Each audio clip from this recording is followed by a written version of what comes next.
States of America and to the republic for which it stands, one nation, under God, indivisible, with liberty and justice for all. Next item is to approve the agenda. Mr. Chairman, I'll make a motion that we approve the agenda moving item number 12 to right after item number 5. It's been moved and seconded. Is there any comments? All those in favor? Aye. Opposed? Motion carried. Item number 4, approve previous minute. I'll second. Been moved and seconded the minutes. All those in favor? Aye. Opposed? Motion carries. There are no drainage claims today, so we will move to item 12, which is receive and place on file newspaper subscription numbers listed for the appointment of official newspapers for Webster County. Mr. Chairman, I move item number 12. I'll second it. It's been moved and seconded. Doreen, did we receive this? We have 4 lists that came in. They are from the Dayton Review, Gallery News, Dayton Leader, and the Messenger. Do you want to open it this time, Ryan? Yes, during I believe the appropriate practice would be to open them and read there should be a cover sheet with each packet, given their statistics, and then the packet will just include the subscriber information. Are you talking the affidavit? Yes, that would be correct. So somebody should. Okay. Doreen does this then. Should I read each one as she opens them? Yeah. Okay. This first one is from Glenn Schreiber for number of bona fide yearly subscriptions to the Dayton Review. I, Glenn Schreiber, editor and publisher of the Dayton Review, do on oath dispose and say as follows. The Dayton Review is a print newspaper published and distributed in Webster County, Iowa. Newspapers are delivered by U.S. Postal Service. Number 2, the Dayton Review has 364 bona fide yearly subscribers living within Webster County. This number includes only subscribers who have voluntarily subscribed or who have assented to a gift subscription by another for them. The price of a 1-year subscription is $30. Number 3, the number of bona fide subscribers stated above is for those living within Webster County to whom papers are delivered by the publisher, by mail, or otherwise upon an order or subscription for the newspaper by the subscriber or by another for them with their assent. And it's notarized. The next one is also from Glenn Schreiber regarding the number of bona fide yearly subscribers to the Gallery News. I, Glenn Schreiber, editor and publisher of the Gallery News, do on oath dispose and say as follows. Number 1, the Gallery News is a print newspaper published and distributed in Webster County, Iowa. Newspapers are delivered by U.S. Postal Service. Number 2, the Gallery News has 322 bona fide yearly subscribers living in Webster County. This number includes only subscribers who have voluntarily subscribed or who have assented to a gift subscription by another for them. The price of a 1-year subscription is $30. The number of bona fide subscribers stated above is for those subscribers living within Webster County to whom papers are delivered by the publisher, by mail, or otherwise upon an order or subscription for the newspaper by the subscriber or by another for them with their assent. And that one is also notarized. The third one is from Kenda Breitsbecker. I'm sorry. On behalf of the Dayton News, Dayton Leader newspaper for consideration in contest for the 2017 official newspaper in Webster County. Do hereby submit the attached verified list of names, addresses, and place and manner of delivery for each bona fide subscriber of the Dayton Leader newspaper living within Webster County, Iowa. That is signed and notarized.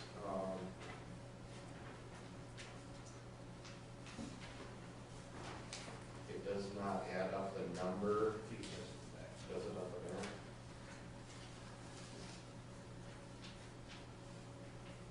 there? It has a total number of 200 as of 1/31/17.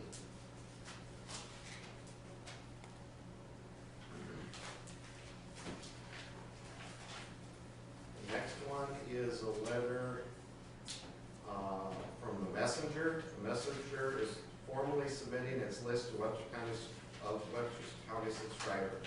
The enclosed subscriber list details the subscriber's name and delivery address.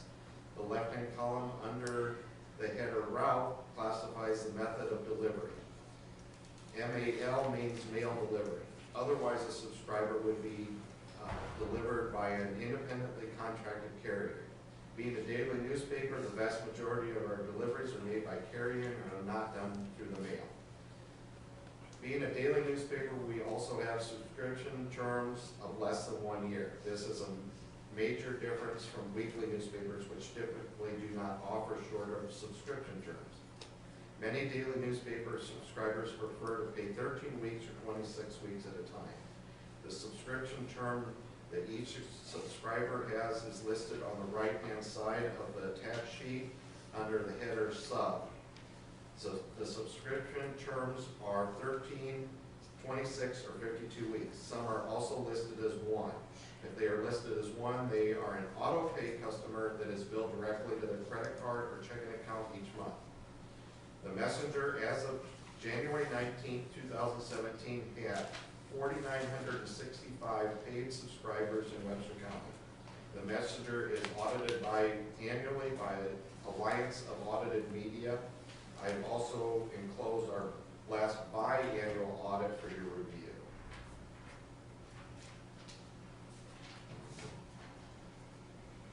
This is just a handwritten letter. Dear Supervisors, I have had,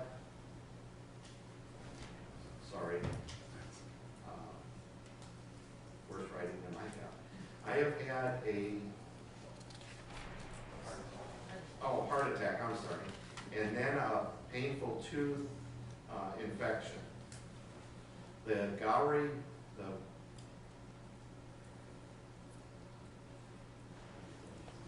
I'm not sure. I'm sorry, Glenn.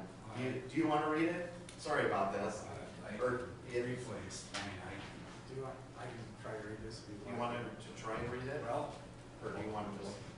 I've had a heart attack and a painful tooth infection. The Gowrie list is true.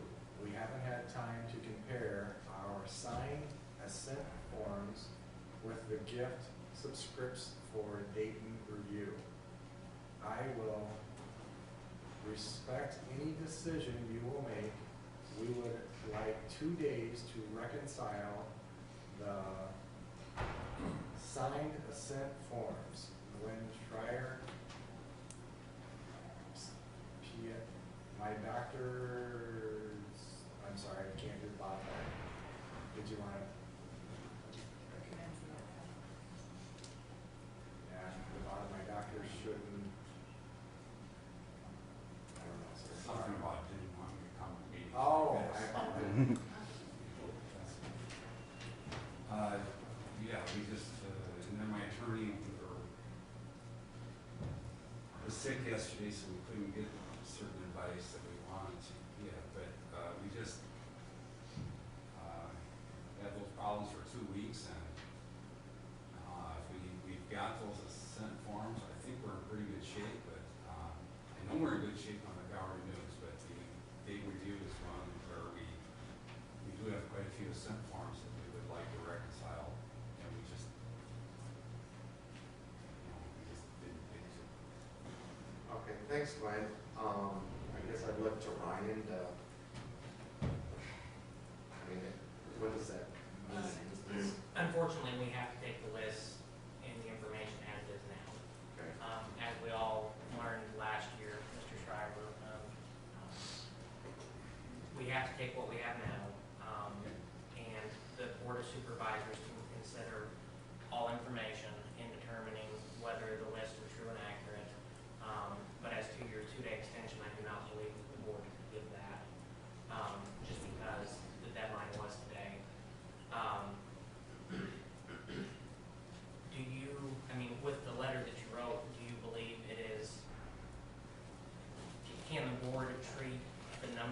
provided as an accurate number. It's accurate what we have, and we're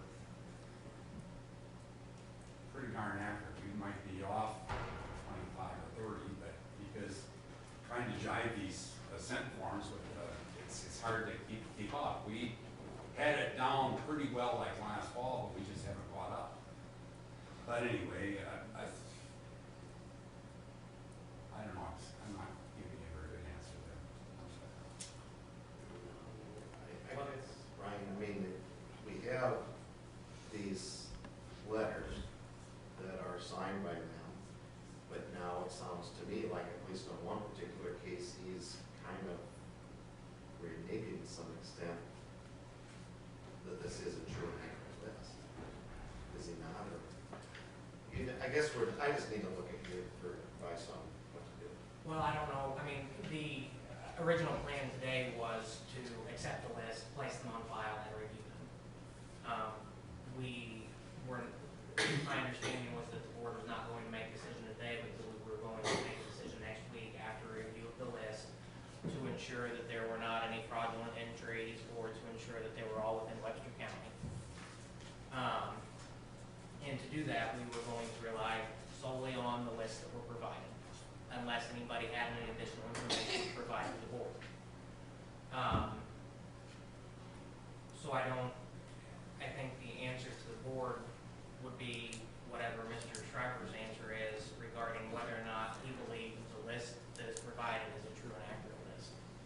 And I guess that's my question, because the affidavit that is signed says that it's a true and accurate list, but that's not what we're being told today, possibly. It's true and accurate to the best of where we are right now, and you know, it just isn't. We just haven't gone over with the assent forms. We did last fall, and you got to keep up with it all the time. Okay, and when you say you haven't gone over with the assent forms, do you mean that the individuals that have received gifts, subscriptions, you have requested assent forms from them and you haven't compared the two? Yes, we did earlier the year, but no. When was the last time you did that?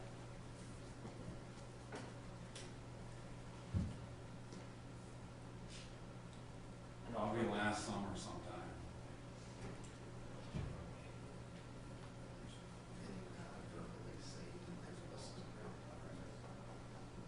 What would the numbers have been last fall? Do you recall?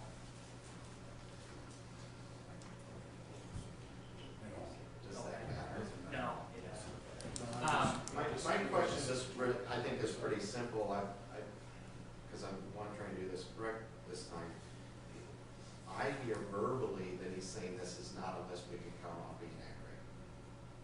He submitted one that he's attested to, but he verbally is saying it may not be correct. So what's your judgment? Is that a fair restatement of what you're saying?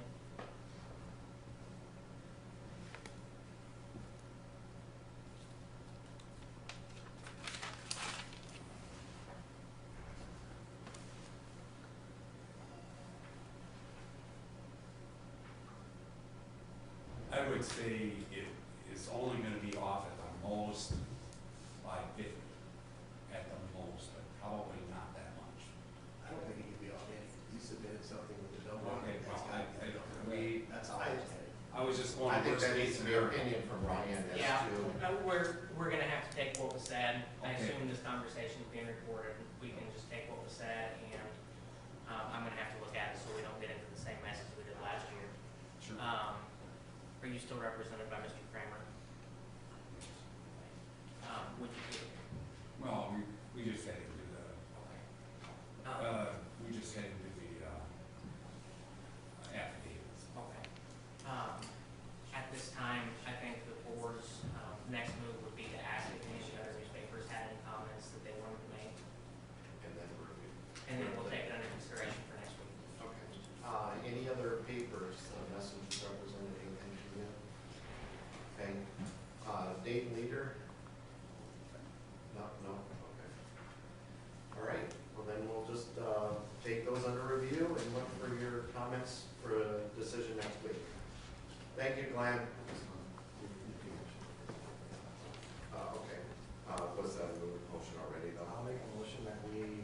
receive and place on file the newspaper subscriptions for the papers noted. It's been moved and seconded. Are there any other discussions from anybody? Seeing none, all those in favor?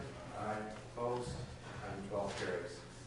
We'll move to item 6 now. Receive and place on file approval of salary adjustment for April Whitline from $18.01 per hour to $19.19 per hour effective February 11th, 2017 pursuant to the clerk's contract for recommendation of Jennifer Benson, Webster County Attorney. I'll make the motion for item number 6. It's been moved and seconded. Are there any comments or questions? Seeing none, all those in favor? Aye. Opposed? Item 6 carries. Item 7, receive and place on file employment change for Dale Isles from Class C equipment operator at a rate of $22.99 per hour to acting District 1 road foreman effective February 20th, 2017, and to District 2 road foreman effective April 3rd, 2017 at a rate of $25.36 per hour as recommended by Randy Will, County Engineer. Mr. Chairman, I'll move item 7. I'll second. Been moved and seconded. Are there any questions on this? Any comments, Randy?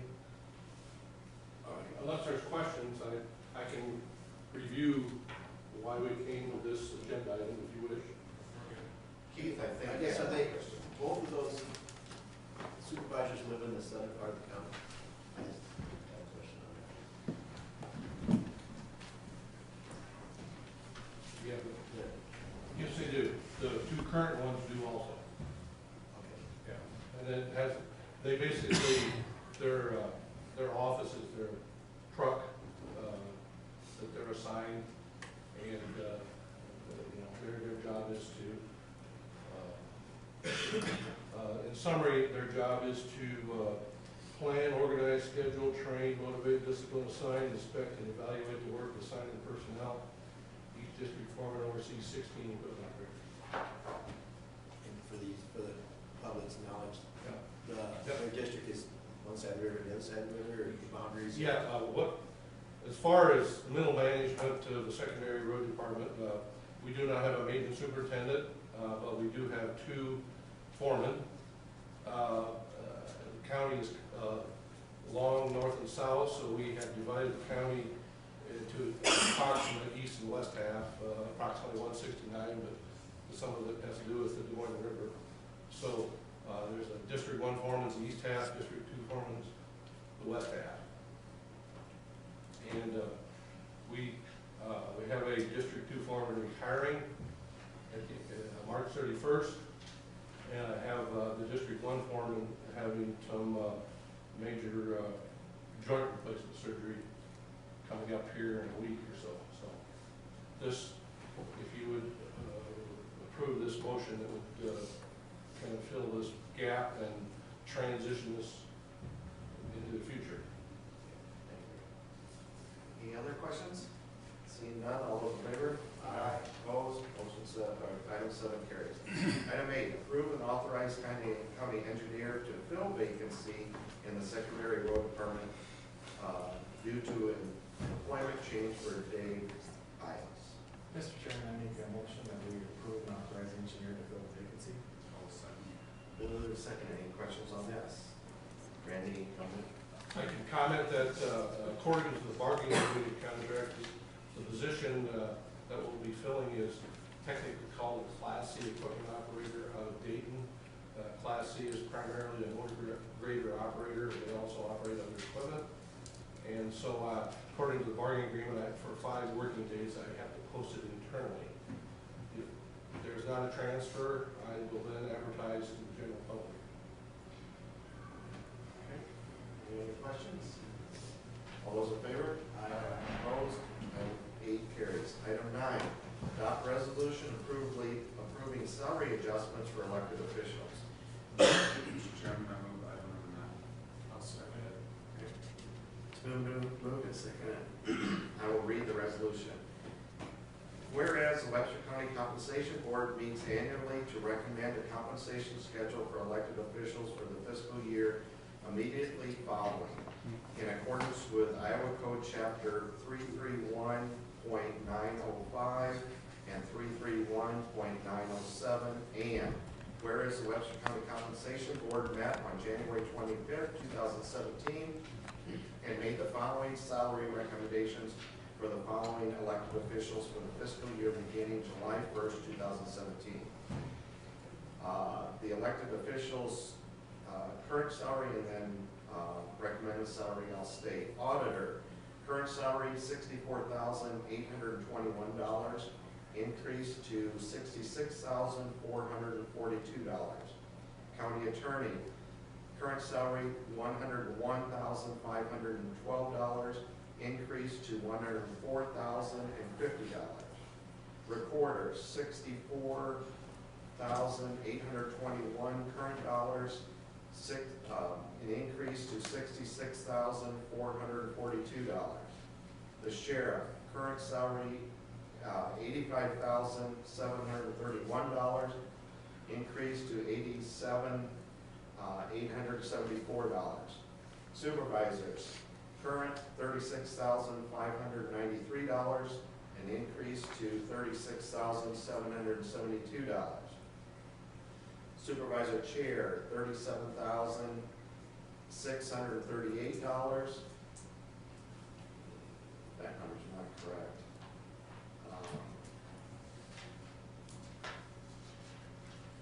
An increase to $37,823. Something's wrong with that number, isn't there? The chair one? Yeah, What do you have? I have 36 now. over here, right? Yeah. All right. The current salary is $36,900, and the new salary would be $37,823. The treasurer, $64,821 currently, increased to $66,442. Those are all a 2.5% increase. Therefore, be it resolved that the Webster County Board of Supervisors approve the following salary adjustments for the following elected officials for the fiscal year beginning July 1st, 2017. Elected officials approved salary, approved increase. Auditor, $66,442, 2.5%. County attorney, $104,050, 2.5%. Recorder, $66,442, 2.5%. The sheriff, $87,874, 2.5%. Supervisors, $36,772, 2.5%. Supervisor chairman, $37,823, 2.5%. The treasurer, $66,442, 2.5%. Approved this the 7th day of February 2017.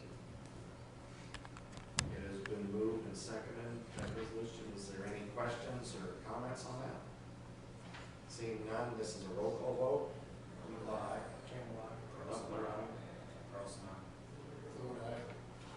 Motion carries.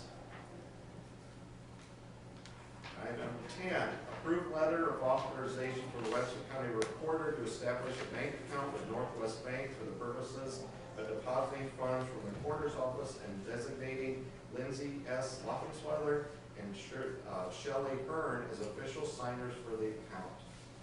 Mr. Chairman, I move item 10. I'll second it. It's been moved and seconded. Are there any questions or comments? Seeing none, all those in favor? Aye. Opposed?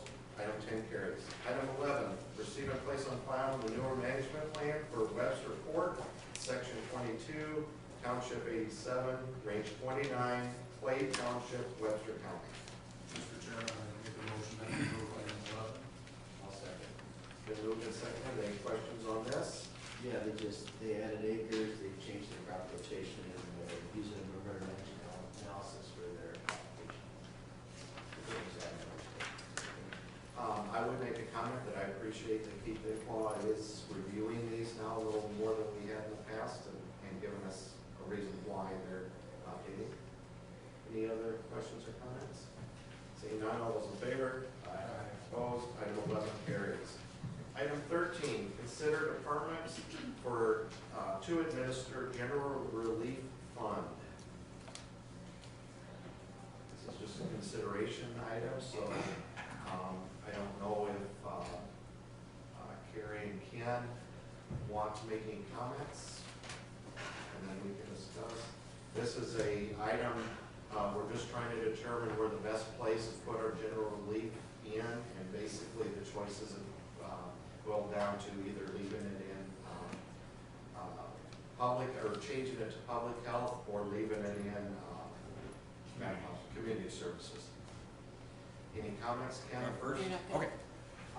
Basically, just to kind of give in general for the public, my name is Ken Hayes, Community Services Department. In general, a little bit of history about general assistance. A number of years ago, shortly before or shortly after I started with the county, about 14 years ago, there was a general assistance director. There was actually a department of general assistance. And shortly after I came to work for the county, the general assistance director retired. And at that point, the county board of supervisors determined that they were not going to replace that individual, and the general assistance department was folded into the community services department. And that general assistance fund, or that general assistance service, is based in the statute. Counties have a responsibility to provide for the needs of poor persons, which is defined in the ordinance as a person who is unable to work because of a mental or physical disability determined by a doctor. And the ordinance can be expanded to serve also needy individuals, individuals who do have some income, are able to work, but for some reason or another are unable to meet their basic needs of, say, rent, utilities, medical care, transportation, could be cremation, burial, those kinds of things. And so those are the basics of general assistance. Right now, general assistance is housed under community services. It's certainly at the discretion of the board of supervisors to make that decision as to where they want to place it. It matters not to me, other than the fact historically we've done that for the last number of years under our department. We've had a discussion with the board as to what the reasons might be to leave it with the general or the community services department, and the reasons maybe to switch it to public health. Once again, our main concern is that the public is served, that the members of our community, the members of our county, the citizens in our county are getting the assistance that's required, not only required by the statute, but also hopefully in the future we can expand that service to serve also needy individuals. Right now we're only serving poor individuals because the ordinance has been restricted to just that population. A couple of things have come to light since our discussion, and I think we had an opportunity to talk earlier this morning in a presentation by the Chief Executive Officer of County Social Services.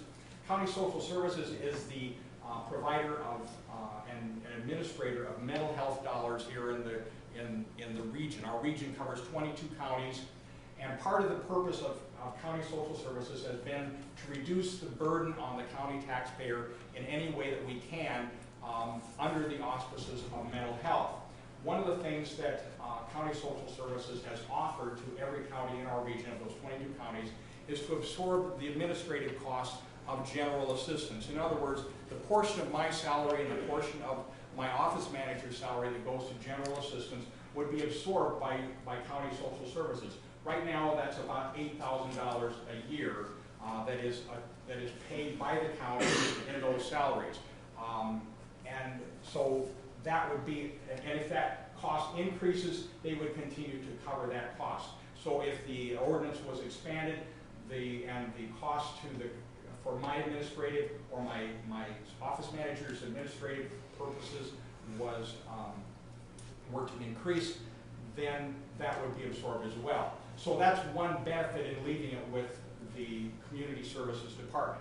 Also wanted to make mention of the fact that if an individual comes into our office requesting assistance and they are unable to work, they are needing to apply for disability, their doctor said you need to apply for disability, we will also assist them to do so.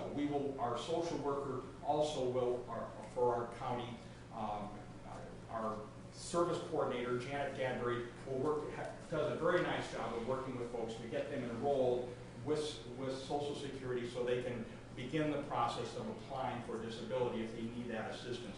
That's, I guess you would call it, a fringe benefit of that service. We also ask those folks to sign what's called an IAR, which is an interim assistance reimbursement agreement. So if we assist them with rent or utilities or transportation, those costs can be reimbursed out of their lump sum settlement when and if they receive their Social Security disability or SSI benefit. So that's another reason why, one of the other things that we've been doing in our department to be good stewards of the county dollars, so that those dollars, when they are spent, if we can, we can recoup those from that person's lump sum settlement. Most people are more than happy to have that happen because they're getting the assistance that they need when they need it. So other than that, those are the only comments I guess I would make this morning. Once again, it's certainly your decision, and I'll leave it to you. Thank you. Are there any questions for Ken? Now, any questions for me? Or? From you? I have a couple of questions. To me, I think I'm trying to boil down to number one, where's the best fit for the people that we're trying to serve, but also looking at the dollars. And it looks like it's a savings definitely to leave it in your department. But the one question I have that I believe you told us before also is, how many of the people that walk in the door for these services are you getting transferred over to mental health? A rough guess on a percentage basis. You know, we've never really tracked that. Most of the people, when they come in and they make an application, before we sit down and have them fill out paperwork, I always hate to have people fill out paperwork before they can, and so unless they made the decision that this is a good opportunity for them to get some assistance. I will lay out for them what our criteria are for eligibility. I'll ask them, do you receive any mental health services? And if they are receiving mental health services from a qualified mental health professional, we will have them fill out an application and funnel all of their funding through our mental health dollars. We can do the same thing for them basically, except for cremation. We don't cover cremation in mental health. We cover that only under general assistance. But those folks then have their needs met under mental health. I've never really tracked it. Part of the reason I don't track it much anymore is because most of the folks we can qualify. Those that don't qualify for mental health, then we look at their diagnosis. If they are only a medical diagnosis, if they cannot meet their needs medically, you know, if they only have a medical diagnosis, then we will look at, okay, are you able to work? We have their doctor sign a statement saying that they can or cannot work. If their doctor says, yeah, they can work, but it's going to be 4 months before they can work. They've had an injury to their back, they cannot work. We will make accommodation and cover them under general assistance. But I've never tracked how many people we've taken off the rolls of general assistance because we haven't had many people that qualify because of the ordinance, the restricted ordinance that we have now in place. I don't know if that answers your question. I don't think it did. I think it did in a roundabout way. What I'm trying to figure out is we have X number of people coming in for this service. And if they come into your door, there's a number of them, I'm understanding, that you can cover under the mental health services. Majority. Which means we're not covering them under general relief. Correct. And you're saying the majority of them are there, okay. And so then the rest, you either have to serve or find another place to serve them. Right. If it transfers to Carrie's operation, then that same number hasn't changed. So she's going to then have to refer the majority of those people right back to your organization and then find help for the rest of them. Is the way I'm looking at it is, are we transferring it somewhere that really, since the majority are already being served under you, why are we transferring it? Maybe I'm not stating. Well, okay, for example, somebody comes into my office and they have experienced a heart attack, or they've experienced they have diabetes. They don't have any mental health services, they don't have any mental health needs. They're saying, I don't need to see a psychiatrist, I don't need to go to a therapist, I just can't work right now. Or I have started back to work, but I've got these bills that I need to pay. Okay, so our ordinance right now, the way that it's written, restricts us to who we can and cannot help. If the doctor says, no, this person is good to go, they can work, I can't help them. So I might refer them to Upper Des Moines for utility assistance. I might refer them to one of the churches, unless that church has given their money to Carrie, which that's one of the sources of dollars that she utilizes. Or if they're, I might refer them to Carrie because they have a physical disorder that maybe they could get some help through public health. We try to work collegially, but unless there's in this case, unless there's a mental health diagnosis, my hands are tied unless they cannot work and their doctor says they cannot work. And I appreciate that, but I don't have a number for you. Okay, maybe I'm not stating it correctly, though. I'm just trying to figure out how many people you're covering under the mental health spot. Or just a guess, and you're saying that's the majority. Maybe that's your answer. Because I don't see moving it to another organization if the majority are being served under that. If we move it to Carrie, then she's going to refer those same people back to you, which I understand that whole concept. Right. But they're already in your door. Why go to this office and have to change offices? Right. So I guess maybe what I'm hearing is, if we expand the ordinance, I can serve more people. No, I don't care about expanding the ordinance at all. That's not what I'm asking. Out of the number of people that are coming in your door today, how many are you serving under mental health? The majority. Majority. But give me a guess. Is it a vast I majority? may turn down 5, 6 people a month. But are you turning them down because they don't fit the ordinance, or are you out of the people that you can serve, either through mental health or fit in our ordinance? That's a number of people.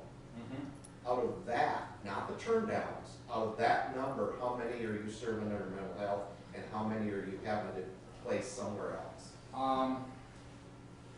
I would say I could have gotten you that number had I didn't want it. But you said it's the majority. Yes, I don't A turn vast majority? the vast majority of the people I cover under mental health. And the small minority, and the other piece is the cremation takes a big chunk right now because that's neither here nor there for what you're asking. Okay, I think I got what I need. Okay. Maybe I'm sorry. Maybe it I'm not. confused everybody else. Yeah, I'm just dense, I guess, this morning. Okay. Are there any other questions for Kim before we let Carrie speak? If none, okay, Carrie, your turn. Hey.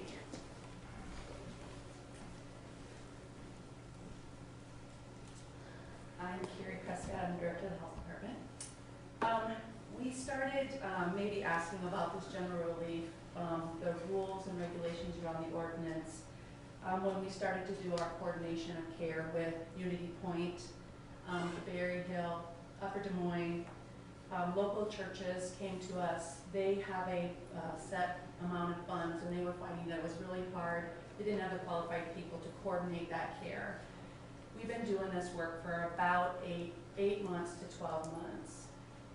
What was happening is we were seeing that people were shopping around. And so we were able to set up a system that we can track people that come in for whatever it is, whatever social determinant. Is it rent? Is it medication? We're unique in that we have the whole health perspective. So the heart attack person that Kim's referring should be an automatic referral to us to coordinate that care. Our first ask was to keep this simple so that if anybody that had a designated mental health diagnosis, we knew that they'd go to Kim's place. Everybody else, we're kind of wanting to be that one-stop shop so that we can be coordinating that care. We have child health programs, we have maternal health programs, we have contracts with the Berry Hill to help serve people. We have funding received from churches to really do this one-stop shop. We have the qualified people, we have social workers, we have nurses, so that way when it is all encompassed, a health-related or disability even, we can wrap a lot of different services and a lot of different funding around the person so that we're not tapping into some of those funds. The general relief fund, I do agree, the ordinance does need to be reviewed. It is a little gray because it does include mental health, and now that you have a mental health district, I think if we could really delineate that, that would be a lot clearer for even the people that we serve. The other thing is in light of all this work that we're trying to accomplish in the community, our board has also authorized us to do a public health fund to take care of those medical pieces. injustices that are happening in our community. So it just seemed logistically that if we could figure out, and if it's a county-based funding, that it would be a one-stop shop. So we're not playing ping pong. We're not, if you have a mental health diagnosis, you need to be taken care of either at the Berry Hill or Ken. Everything else should be arranged in one area. Was the only reason that we came to this with the board. Any questions for you guys? So basically, we're trying to streamline this and make sure that we have the same, basically, that we're not sending people all over the countryside trying to get the same assistance. And we utilize Ken's screening tool when it's around mental health. We do their tier tool. And then we also have a health tool that asks all those questions. So we will ask those questions, you know, do you have a diagnosis? Do you have this? We have access with their consent to look at medical records to maybe get them connected to the right people that they need to be connected to. I don't know if I have a question or just a comment, basically. I understand that, and I'm still falling back to, they come in one door. I totally agree with what you're saying, that I think I believe that your organization is the best place for everything other than the mental health. Absolutely. But we still have somebody that's gotta walk in the door to start with. And it just still makes sense to me that when they first walk in the door, if the majority of those people are mental health, it makes sense to start at mental health and then give you everybody else. So if we did that, I mean, now, is there a way we could explore that as an option? If it, let's say it stays in Ken's, he makes a determination, basically, mental health, no mental health. The majority of them are where they're supposed to be then, when they first walk in the door. Can we make the system change so that automatically everybody else just gets to you, or not? So you're saying keeping those mental health, so what are you wanting to do then with generally keep it under Ken, under that purview? Because your ordinance needs to be, your ordinance has mental health in it and has disability. So basically your if we leave ordinance. it that way, then under that system, then we leave it at Ken And for now at least. and if that's the decision you're going to make, then everything's going, what's happening now is it's administratively burdensome, is that we're ping-ponging people. They get denied over here, or they're not here. We just need to have a better system in place. The other thing is, we want to make sure that we're addressing all those health issues as well. Another piece is this designated mental health. So we've had situations where a local doctor has stated that somebody has mental health or has being treated for depression, and they get denied in the mental health world, so then they end up back in our purview anyway. And so I think the whole system is broken. I just think we need to figure out how to do this better, because we're ping-ponging way too much. And I would agree with that, and just start doubling up. I mean, Mark's been on this, trying to, to me, it seems like we're just kind of premature then also, and just changing it from there to here, and we don't know that's gonna work. I just don't know where I went on it, but. Can I offer one little comment? And I agree, Carrie, that it would be really nice if we could separate those two out. The problem is, it's not the ordinance that sets up that mental or physical disability, it's state law. It's the law that sets that up. So we can't make the distinction on a county level other than to make a conscious decision as people come in and see us. And that's I think, perhaps why the natural fit with community services initially. So, Ken, how many people do you think with general relief you deal with a month? with that, How many people do you deal with general relief? I don't know. I couldn't give you a number because a lot of those folks come in, a lot of them are phone calls, a lot of them are, and I have a discussion, I do an assessment initially just to kind of feel them out for what their needs are, what they're about. I'll ask them questions even over the phone. I say, you're welcome to come in and fill out an application. We'll give it a complete review. A lot of those folks decide not to come in, but it's still time, it's still cost for processing. So I couldn't tell you the number of people that come in under general assistance. And as I told you before, when we had our conversations, we've trained people not to come in. because and organizations know that we're not going to be able to help them because we have such a narrow ordinance. So right now, we've trained people not to come to our office for the majority of general citizens. If they know that they've got income, and I'll tell them that on the phone, they don't come in. If they know that they have no mental health, but they need some help with their rent, they don't come in. We've trained them not to come in. So I think that's part of the other piece here that's not very clear.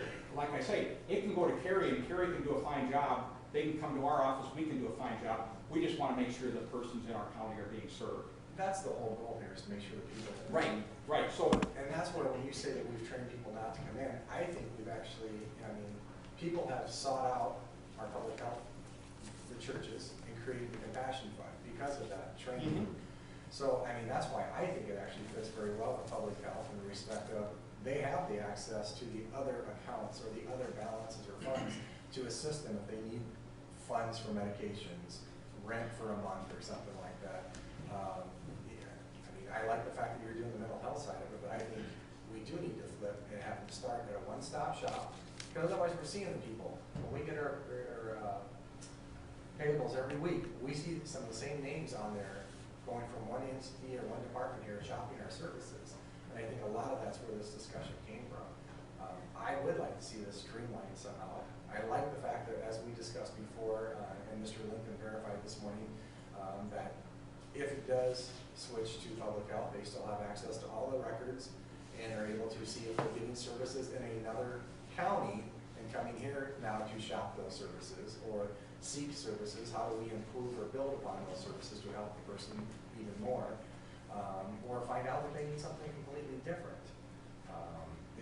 When you say the majority of your people are going to the mental health side, I don't know what majority means. You know, I can get you a number if you want it. I was not aware that you wanted a number. No, and we've talked about this for quite a while, so we just need to make a decision what we're going to do. It's been with you for quite a while. I personally think it's time to see what it would work or how it would work with public health, since they have the Compassion Fund, their Public Health Foundation, and other things, and try to streamline this and make it as simple as possible for somebody who truly is in need to get the assistance they need.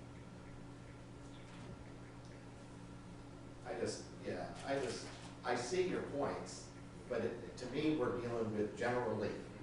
I think we've got a problem. To me, you're telling me there's a problem getting just all these other people where they're supposed to go. Not general relief. I'm dealing with just general relief. And I guess I also just don't see that it's broken right now where it's at.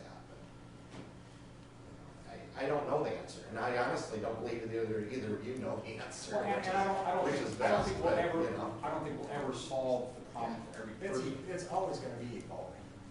So, okay. Any other comments? I would almost like to make a motion that it be tabled and have a workshop on it. I would like one. Yeah, and I guess we don't, my opinion would be, I don't know that we got to table it, just leave it as is for right now. Have a workshop on it. The only other thing is that it is in budget time and it's done this week. So it's my opinion that we have a year then to determine. That's all I'm saying. Is that you agree, Doreen, and everybody kind of agree with that? I don't believe. Yeah, we have to publish it pretty quick. We have to publish by when? Well, let's see, February. And she has to have the numbers this week to put all those numbers on. So that's all I'm saying is that the budget as of this week is going to be either, the reason it came up today was simply because we got to decide to use Ken's budget or Sherry's budget. And it's just my opinion that if we choose one of those budgets, it's going to stay there until next year this time. We could way early have a discussion and way early decide to move it as of July 1st of that year, unless somebody thinks I'm wrong in that view. The whole goal here is to figure out the best place for it to serve the people of Webster County. So I mean, What's wrong with trying it for a year? It doesn't work. We've been talking about this for 2 months now. It's on both sides. I mean, maybe we try it with Gary for a year and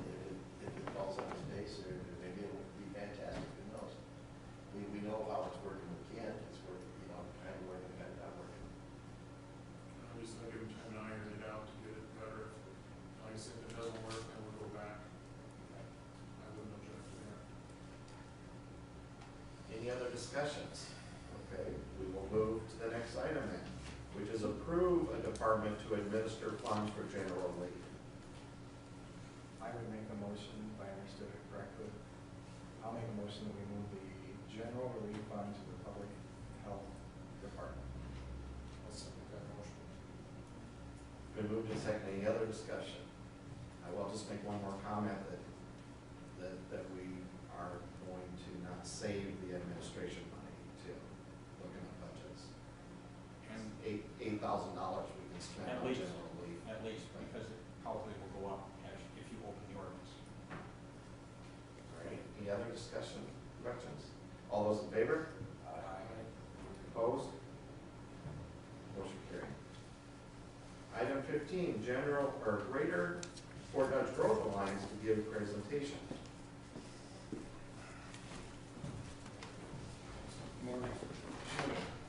I'm Dennis Klaus, the CEO of the Greater Fort Dodge Growth Alliance, and we're kind of here in force today. We've got Amy Pingle, who's our communications officer, Jill Nelson, who's our community development director, and Ellie Halstead, our economic development director. And they all, each of them, like 15 minutes when we're done to address the supervisors, if that's possible. Might as well, it's been a long meeting already. So much for our next meeting then.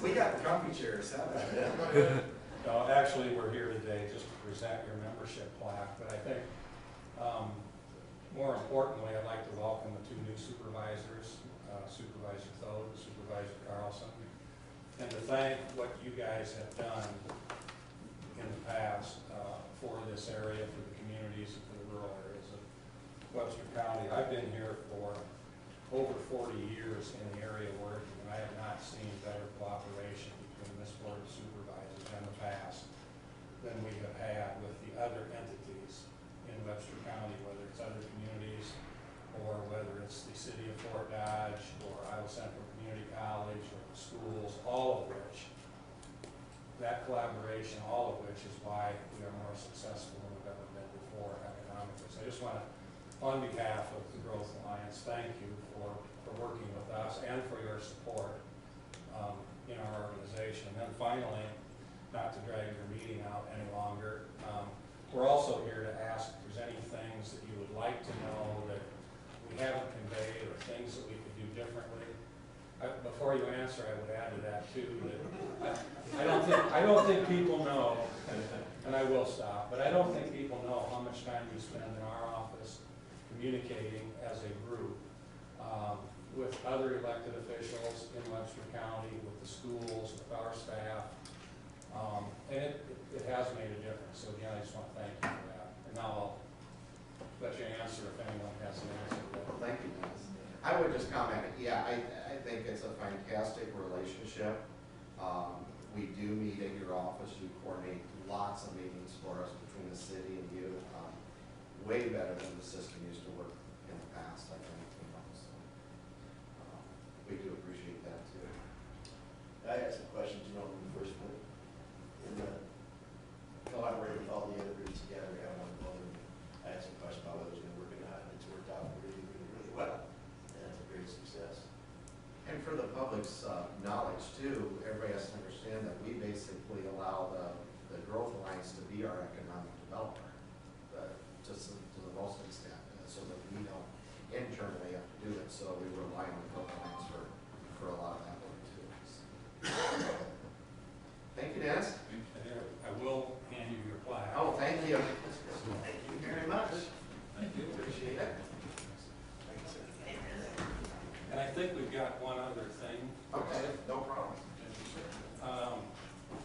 We just want, I gotta see how many people, every one of you is drinking something. So, we just want to keep ourselves in front of you all the time. These are some tumblers that we gave out at Professional Development Survival, which was held here in the summer, so. Thank I think you you. can use They're worth less than $2.50. Yes. They are. Yes, they are. They're under the gift law. Thank you very much. That's nice. Good deal. Thank you. Thanks everybody for coming. Appreciate it. Okay. Up next is Upper Des Moines Opportunity we'd like to present to us.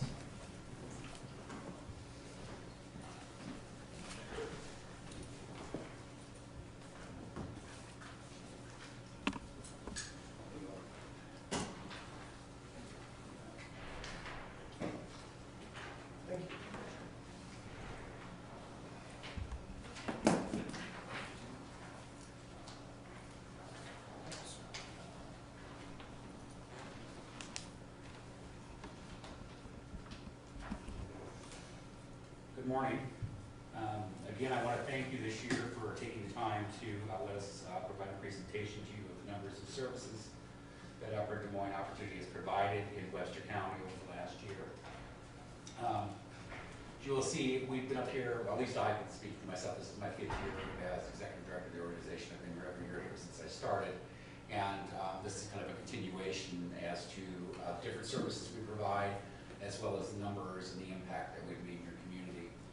To start off with, I just wanted you to look at the numbers down in the fourth paragraph that states in the period between October 1, 2015 to September 30th of 2016, we served over 5,567 individuals.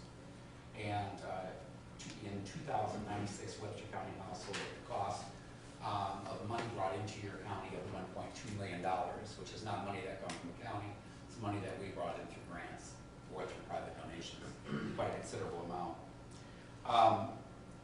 Listening to General Relief speak this morning, and thanks for the presentation, I was looking forward to the numbers.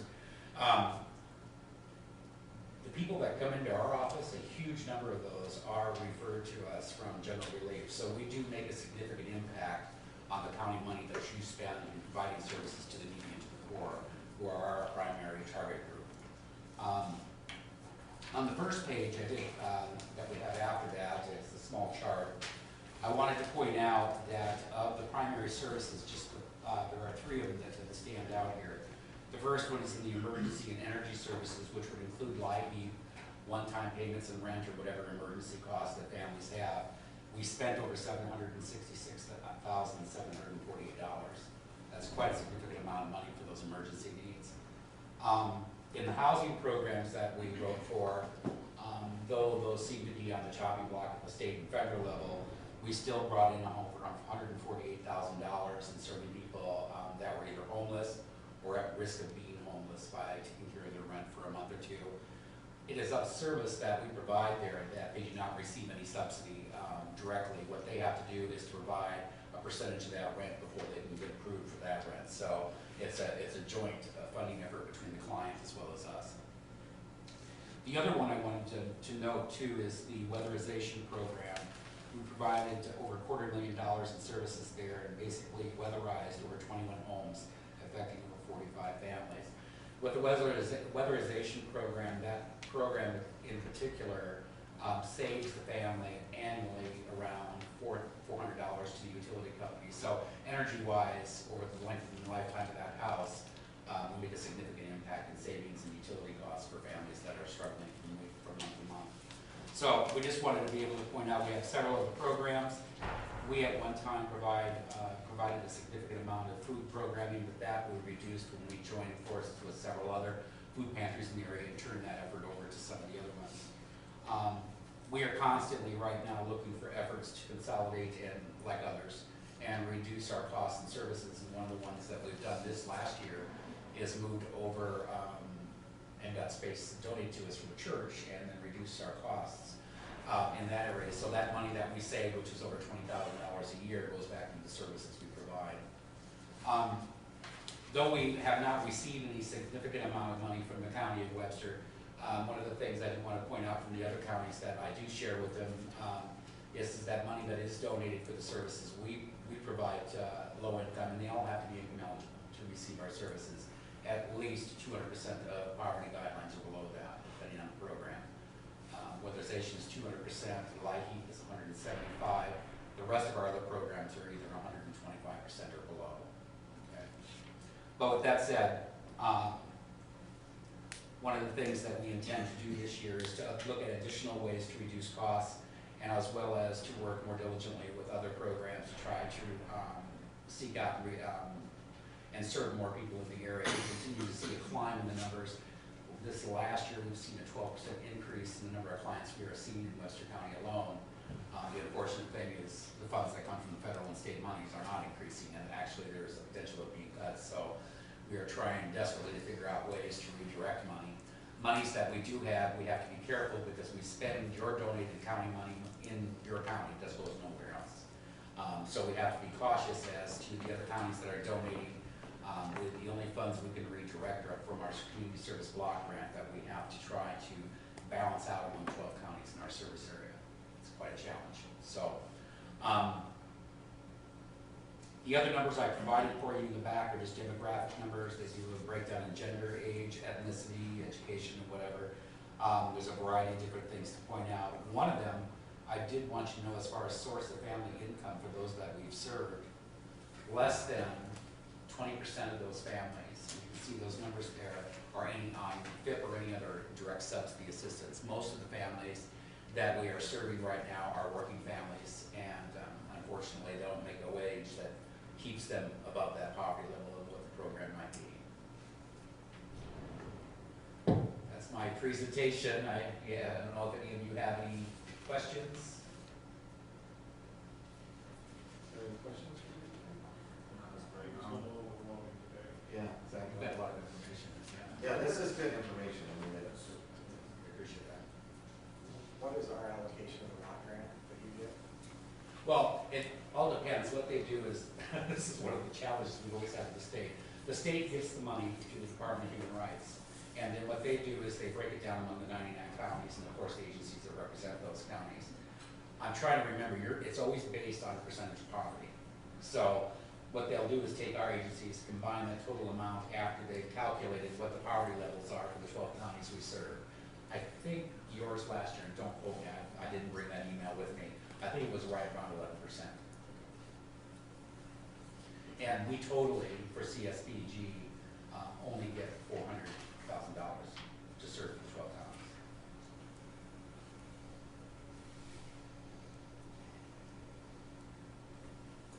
any other questions? Anything else today? Thank you very much. No problem. I thank you for your time. Okay, now is the time for citizens' opportunity to address the board with items not on the agenda. Anybody have anything else they want to talk about today? Or yell out, everybody wake up. Yeah, we have leadership, we'll give a speech. No. Doesn't count if you don't. Yeah. All right, we'll move to supervisors' reports. I have nothing this week. We are hoping to have our annual meeting at the North Central Iowa Regional Solid Waste Agency tonight. So if you are the contact or you are appointing a new contact, please remind them to be there. I have nothing this week. Nothing this week. Okay, time to allow claims. I'll make a motion to allow claims. Been moved, second, all those in favor? Aye.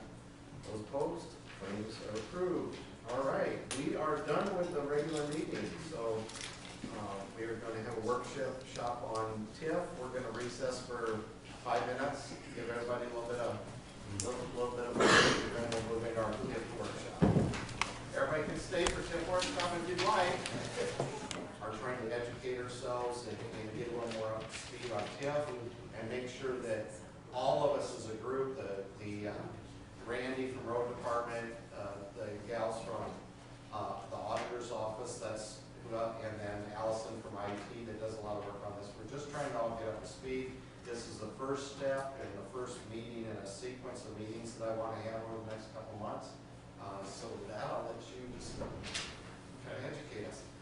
Well, the first thing I would say is I'm not your bond counsel, and I'm not your financial advisor, nor am I a lawyer.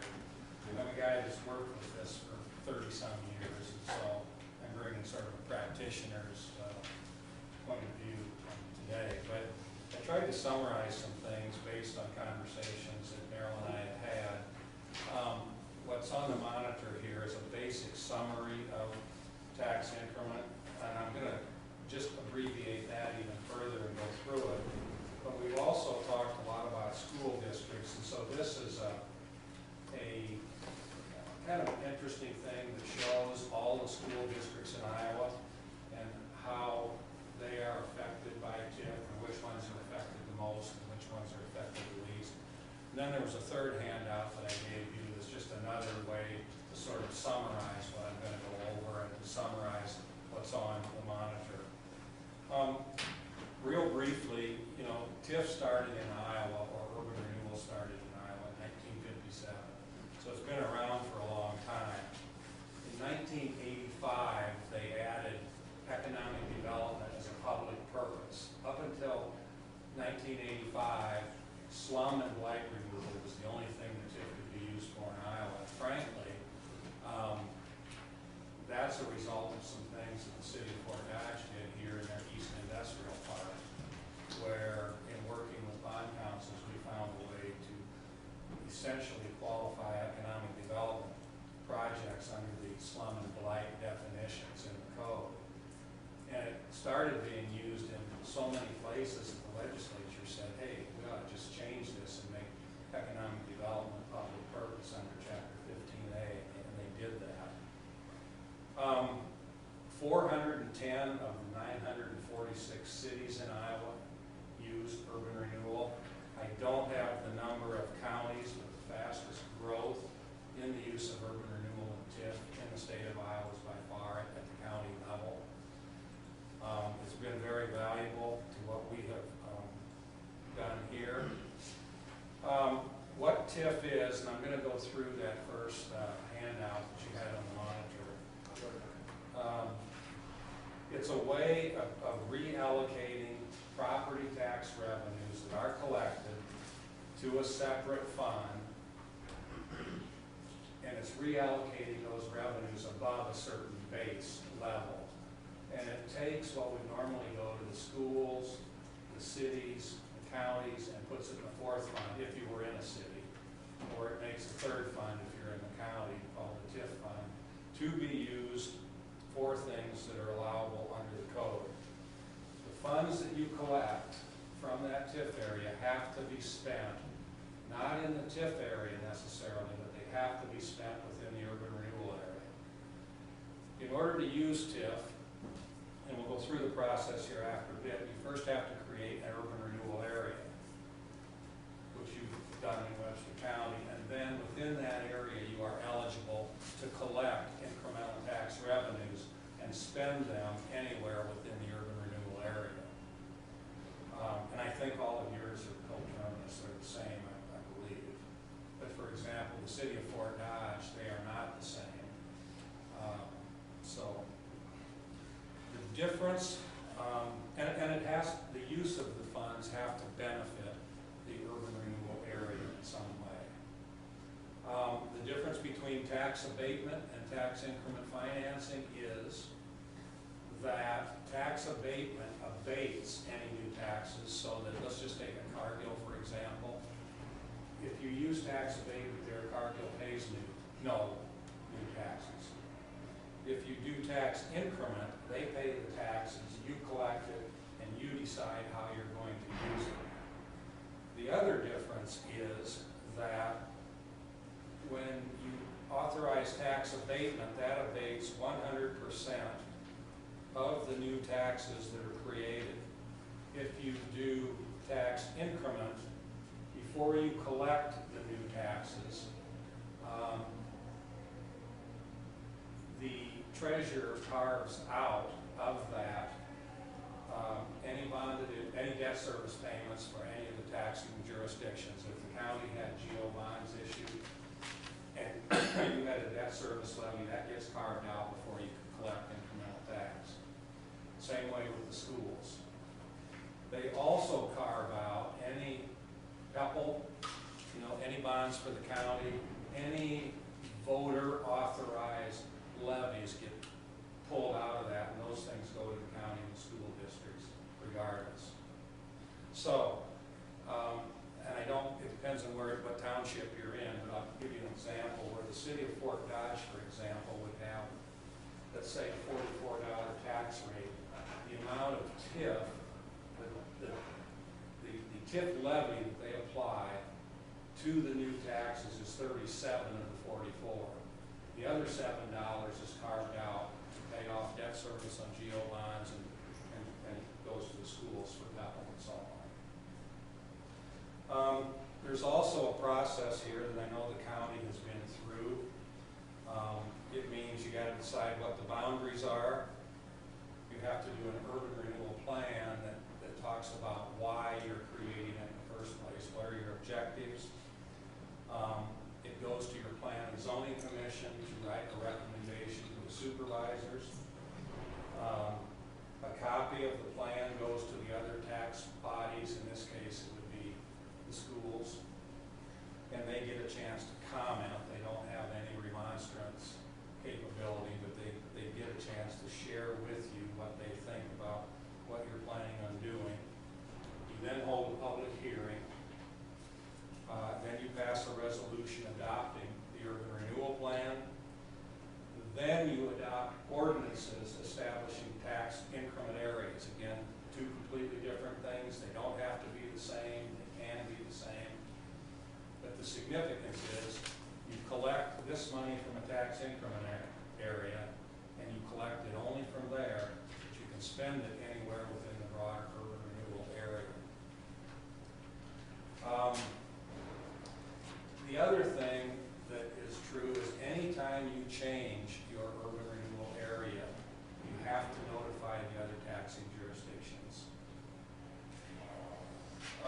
One other idiosyncrasy that isn't on there is that if a city wants to employ, with the county's consent, urban renewal powers and tax increment powers within 2 miles of their city, they can do that if the county signs off on that. Now, that's been done here under, when Wyeth owned what is now being owned by Elanco, Fort Dodge Labs.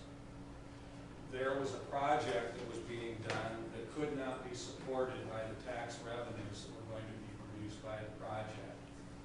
And so the County Board of Supervisors allowed the city of Fort Dodge to extend their urban renewal area into the county to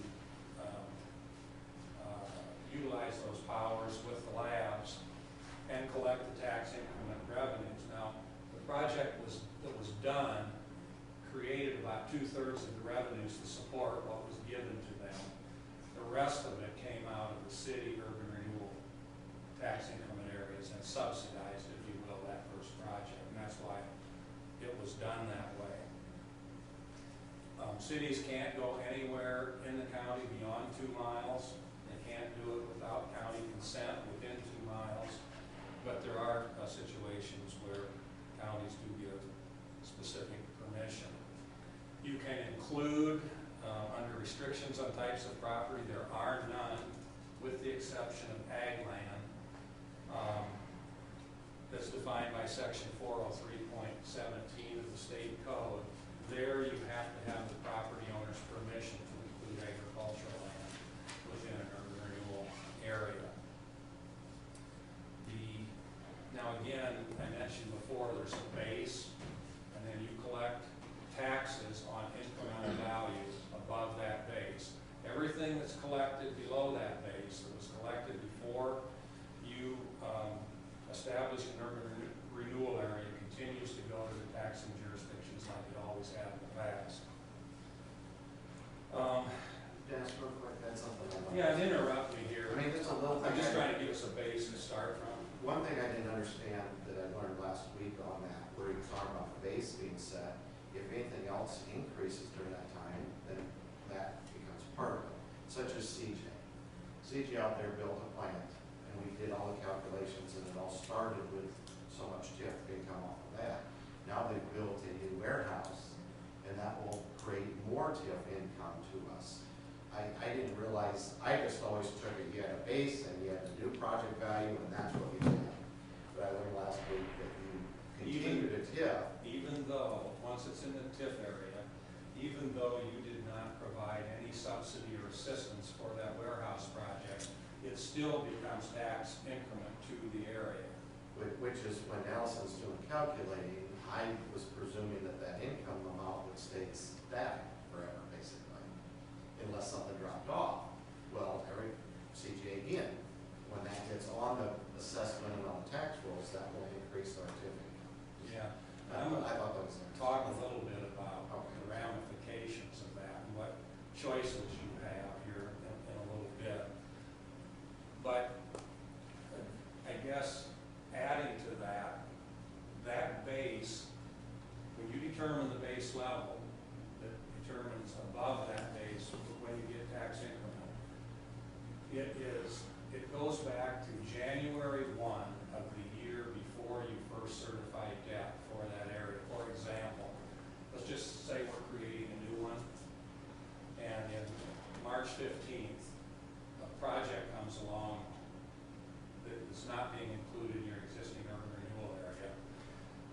frozen base will go back to January 1 of 2016 if you borrowed money in March of 17. Now, if you didn't borrow money until January of 18, it would go back to January 1 of 17 as the frozen base.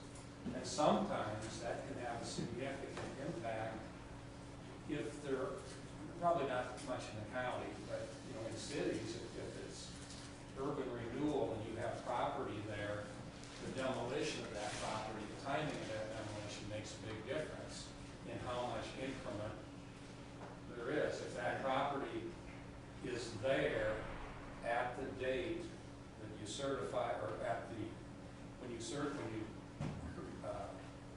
set the date for the frozen base, and then they tear it down, they're starting from a negative.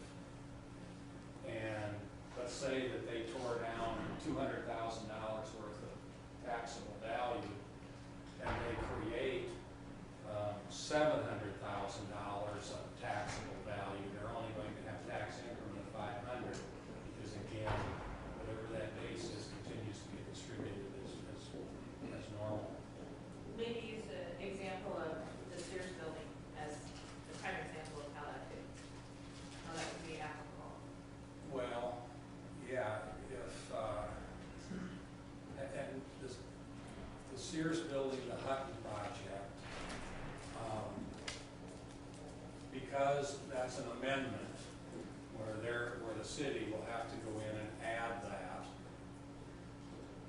to their existing urban renewal area.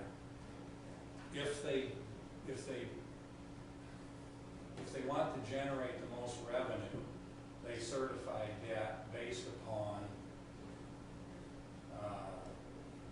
a time that when the assessor establishes the assessment, he does it after the demolitions occur. Typically they have to go out and assess every property by April of each year, and so you would time it that way, and they could establish it but not borrow against it until January 1 of the year before they borrowed, but didn't go back predating the demolition, okay? In that Hard to particular explain. case, let's say they tear it down this summer, they say they don't want to do anything on it until after January next year. Yeah, and the bigger point probably is, do you need the increment Right. to do something? If Sure. you do, you gotta be cognizant of it. If you Well, don't, timing and everything. you know, It makes sense if you've got an old property or something that you need to watch that timing, though, that you don't want to assess with the building there, you're going to tear it down. So again, I sort of covered how the tax increment revenues are determined, but you take the incremental value above the base, you subtract debt service levies and any regular and voter-approved physical plant and equipment levies from the schools. There are terms in terms of the length of time. If it's slum and blight, there's no limit. If it's economic development, they expire in 20 years. Housing projects are 10, but you can increase that to 15. So they're all limited. Now, Real quick, Dennis, on that, for some of the stuff I've learned too, is that, like, when you see our cash flow again, we need to, I believe, come up with a better system to track particular projects too, so it's easier for us to read, such as POET. POET is included, that's a big part of our cash flow today, but it's going to go away in a fairly short period of time. So I don't want to look at today's numbers and just presume that's going to continue.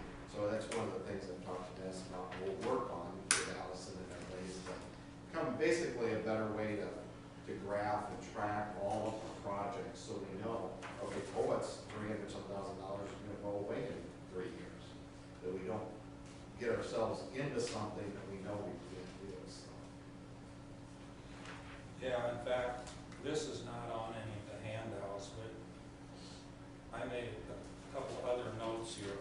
One is that in terms of how you use the money, you can essentially use it for anything you agree to use it on, as long as it benefits the urban renewal area. including if you can justify and show that Doreen's time spent on managing that TIF account can be tracked based upon, what you're paid, you can pay a portion of that administrative fee. The same is true for, other people that might be engaged in it. For example, if you hire a bond counsel, you would pay the bond counsel out of those TIF proceeds, or if you hire a financial advisor, you would pay those out of the proceeds, if that's what they're working on, instead of your general fund. Or not at all. And right now, we have been tracking those types of things, but we have never tracked salaries, for instance. We probably could have certified some of auditor's salary and some of your salary as that. Now, Something to think about. in saying that, I think that you have to be very judicious and legitimate about it, because people have a tendency to start doing it, and then it, and then it gets criticized, and then everybody wants to change the TIF laws. And Exactly. But if we're searching for, Sure. which we think we might be here shortly, to make sure we've certified what we need, we've talked about that in the past few years, making sure everything's certified that we actually can certify. That's just one little thing, yeah. I'm sure it would amount to a huge amount of money, but Again, I think there's certain things that are important. It's not hard to understand what's going on if it's laid out for you. It is harder, and don't think you have to understand all the idiosyncrasies of it. That's why you hire bond counsels. Don't listen to me. Listen to your bond counsel. And two, I think it's extremely important to have a financial advisor involved in order to make it such that it's easy for you guys to follow. And going back to what you said before, this is just an example that, well, the things you need to keep track of is, when do your districts expire? When do you stop getting income? You mentioned POET. What is your base in all these areas? How much increment is projected, and that can change from, you're not getting it year one or year two, you're getting it a year and a half, 2.5 years later. What are your expenses? And then in the end, what does that leave you with? For example, this is a spreadsheet. This is where a financial advisor, I think, can help, where you lay out all the fiscal years for as long as your districts are in place.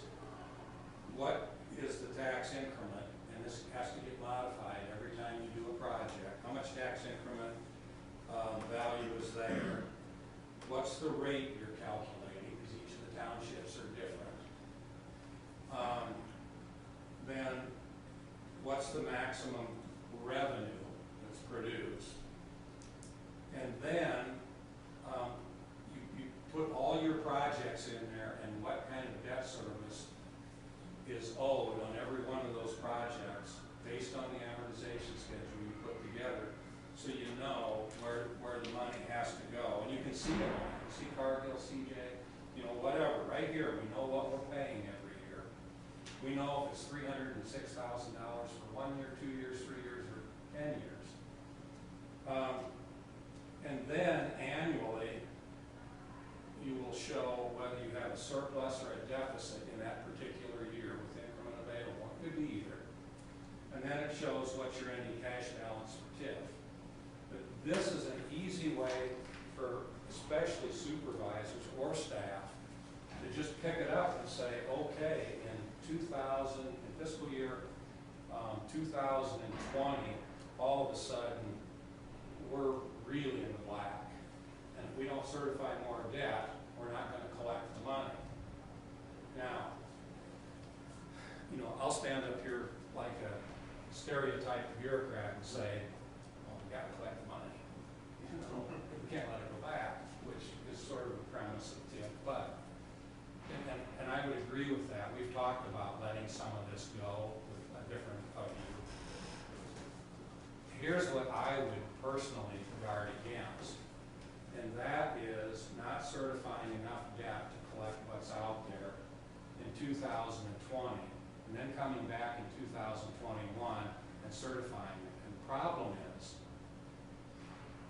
once you fail to certify and use it, then that money goes out to Randy and the schools and whoever through your general fund. And then you come back and take it away next year, so then he ends up having relied on it for operating cost, and then you come back and take it away. In the city's case, they go in and add policemen or firemen in 2020, and then in 2021, they don't have any way to get that money again. So once I think you start giving it up, you have to anticipate giving it up permanently, so you don't pinch the people then to start to use it and rely on it. So plan ahead is what I'm saying. It's a great tool, and it's not all bad, but it goes back to the No. general fund. No. That's the ultimate goal, is to. All I'm saying is don't give it back if you think you're going to need it in the next few years again. You know, wait until you're pretty sure wait until you look at this and you say, okay, we've got enough residual or surplus revenue for the next project or the project after that or something else that we're thinking about doing. Yeah, I think it should be let go back. I think you absolutely should do that. I'm just saying plan ahead so you don't create problems by trying to. In this, one good example to me is the rail line that we talked about, okay? We're in a place where we're gonna need to find some, to keep it going, we need to find some debt. And with that rail line out there, we gotta know, it's gotta be paid for somewhere. If we let this go back to the general fund, that's one thing, but then we have no way, a good way to pay that rail line project, for instance. And it's coming down the road, whether it's this year, next year, whatever, you know. I just think that chart and stuff allows us to plan. And you can plug in potential projects and see how it changes your whole spreadsheet. You know, and I think that's a good way to manage it. And if, you know, we talk about uncertainty as to how much is going to which project because you have to go back and dig your agreements out in order to be sure. I just think it's a good tool to help everybody. You can just see it. Yeah. We owe $612,000 still on Poet, and it's going to be paid, or on Cargill, and it's going to be paid off in the 2019 fiscal year. So now all of a sudden, $308,000 each year is going to be surplus revenue, if not pledged to something else, which could be acquisition of land you've talked about. It could be your rail spurs to get dual rail in from the north. It could be a geo or something. Those are about the only things I can think of that you would want at this point. So, you know, TIP is the best single tool that local governments, the only real tool that local governments have to create match for RISE grants and so on, to use their discretion on how they use the money, but it has to be used judiciously or the legislature takes it away, as they've tried, you know, every year. Now, when I go to, and you have paid for a lobbyist, and TIP was one of our initiatives, and for years, you go to Des Moines, and most of those people don't understand it, and they'll say, well, cities and counties they have too much of their tax base involved in TIF, therefore we're going to eliminate pre-95s, or we're going to set the length that can be in TIF, slow that down. But when you look at that map that you've got there, I don't know what the percentage of the county is, but you go from 0% of your tax base in TIF to 100% in some cities. Big differences. If you look at the school district in Fort Dodge, the city of Fort Dodge has less than 3% in TIF. That's as low as there is anywhere where cities are using it. Yet, when bills get prepared, they're indistinguishable. In fact, I argued with a guy from Lamar's who's no longer in there in the House, who said, we gotta eliminate pre-95s, guys are taking the money too long, they got too much of their tax base in TIF. Fort Dodge was at 2.5%, he got mad at me, because I was saying there's better ways to do this, if you don't like it, let's cap it at 15% or something would be a better way to do it than eliminate pre-95s. No, we're not gonna do it. So I look it up. Don't say Lamar's, please. But, so I look it up, they're at 62% of their community, for Pete's sakes. No wonder he doesn't want to cap it at 20, but he wants to kill Webster County and Fort Dodge over it.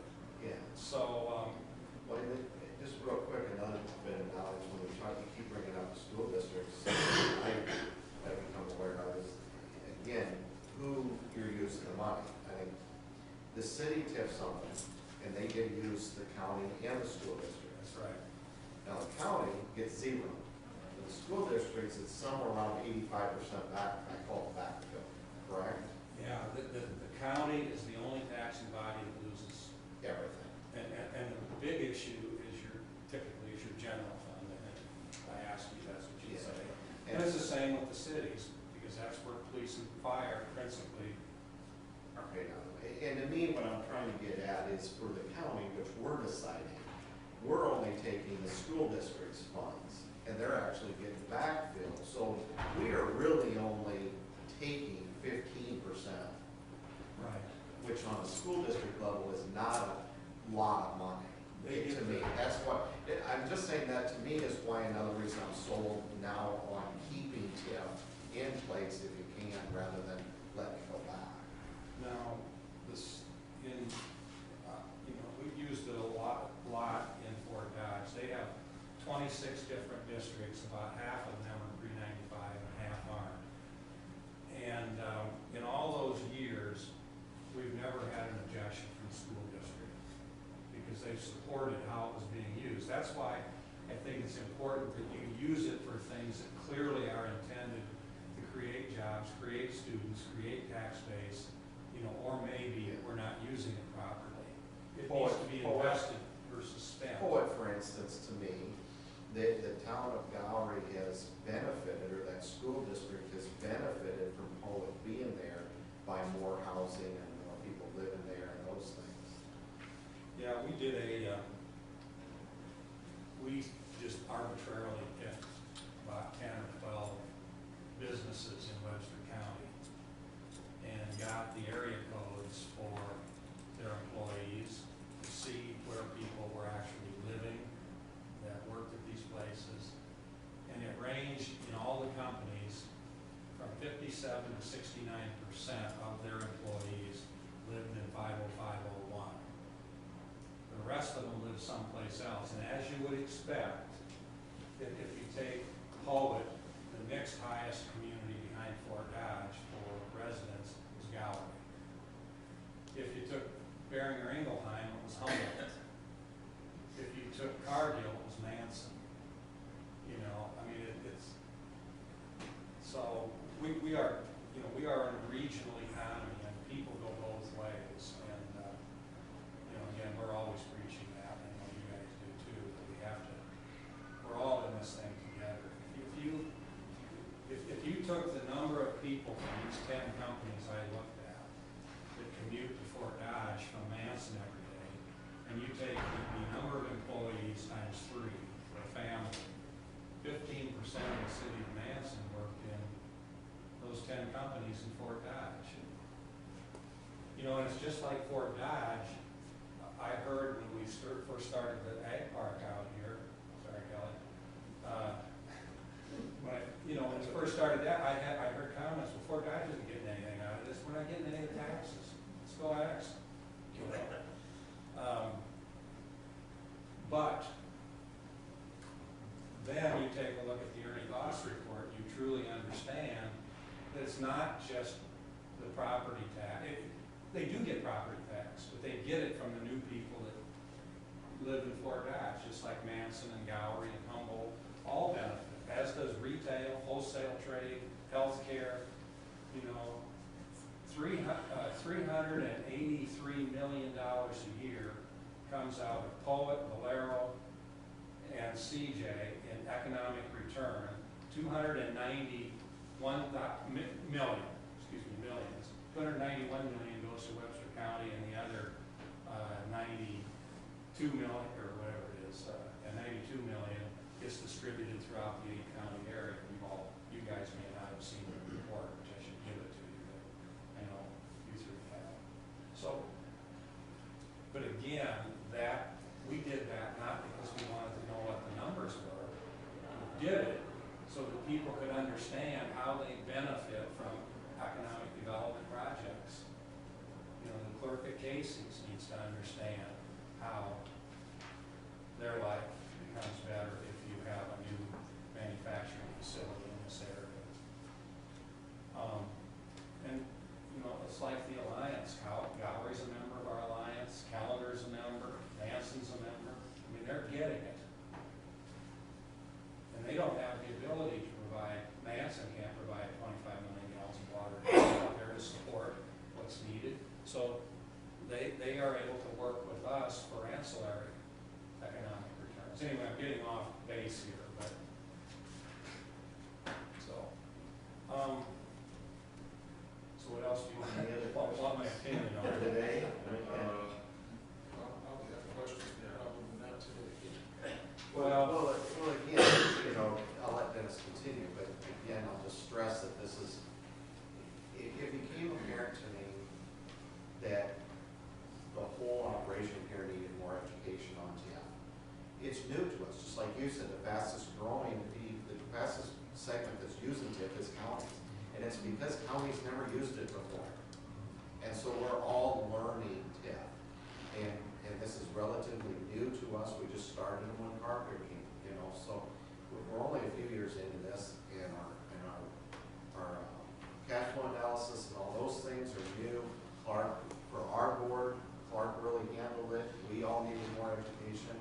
The auditor's office, you know, Allison and IT and Randy, we all need some, just to take some steps here to educate ourselves, you know, and this was just the first.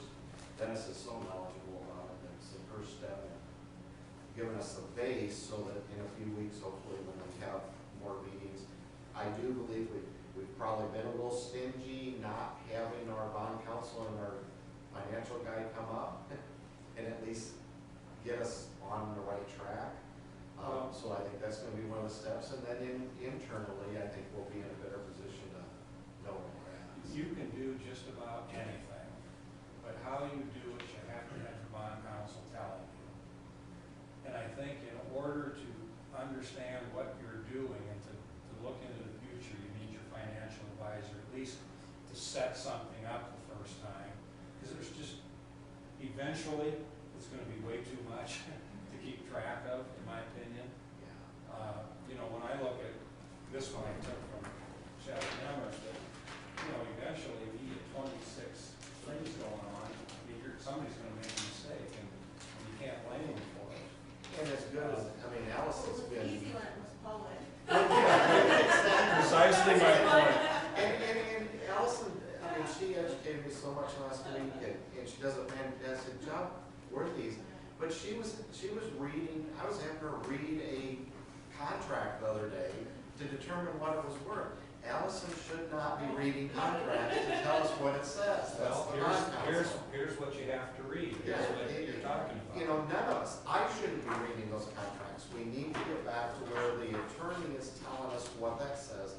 Then us and Allison and Doreen and everybody can continue what it is, but it's just, you know, we got to do that. It's not fair. Bond counsel shouldn't tell you what to do, just how to do what you want to do. Your financial advisor helps you keep track of what you're doing, which the bond counsel doesn't do. But it's you guys that decide what you want to do and what's appropriate in Webster County. But it's flexible. That's why I think it's a good local tool, because you can do just about anything. But you can't do anything you can agree to do that benefits the district. Yeah, just not everything. But again, I don't have a lot more to say. That's just sort of 101. Well, I think that's what I wanted to accomplish today. I do appreciate it. Is there any other questions from anybody, for any of you, or anything for today? I mean, I just am trying to get us started 101, and then next meeting and try and get us all up to speed. And again, I'm not an attorney, but if you want an opinion, I got a lot of opinions. Yeah. I mean, we're more than willing to help. The other thing, and I know sometimes we don't want to mix things up, but, Gallery just put a housing program in place. And we worked with Gallery and Kevin Black to do that, and with Dorsey Whitney. I use a different bond counsel. But the point is, when Pat was here, I worked with Pat Martin from the Elders firm. But I also arranged to have Jeff Nemmers from the city visit with the clerk in Gallery and the mayor to walk through all of the paperwork things that they have, a lot of paperwork on this thing. And I think, we could arrange, if you just wanted technical advice from Jeff, having done it all this time, he'd be willing to do that. Yeah, I think that'd be a really good resource for this house. We don't want to intermingle the why we have to be just technical. thing. Exactly, it's just a matter of exactly how the forms are right, in that case, and for your guys' knowledge, Jason, the person, my understanding is the person, the bond counsel that set all these up for us is no longer there. So we have a new guy that's gonna have to kind of educate himself on what we've done in the past too. Now, let me tell you one last thing. Different bond councils have a couple different opinions on things. And between Allers and Dorsey Whitney, I think there's a difference of opinion on whether these districts have to be contiguous or not, which I know you've been making them contiguous because of the advice. You have to follow whoever you're employing, but cities do it both ways. I think there was a Coralville case in 2006 that changed that law and said we no longer need to be contiguous, but that's what they're telling you, and you can follow their advice, don't follow mine. And right now, we're all contiguous, but the next one, Kelly comes to us with a client that wants to go east of town. We're gonna have to, know what questions to ask our bond counsel, I think. And so, again, you can be really creative, just like the East Industrial Park out here in 85. Now it's the law of the land. People say, oh, that's not something we want to preclude anyway. So let's just make it easier rather than going through all the hoops that we went through. Very good. Anything else for today? Appreciate it. Randy, anybody have any questions at this point? Not right now. Again, like I said, I would encourage you, we're gonna continue to discuss. Yeah, we're gonna, I'm gonna get some dates from everybody, and the next step, I believe, is to have something like this, maybe a little more formal, where we're not gonna do it after a meeting. We're gonna pick a morning or an afternoon, probably a little longer session, and we'll have our bond counsel and our financial advisor, Dennis, and the Growth Alliance, Kelly, all of you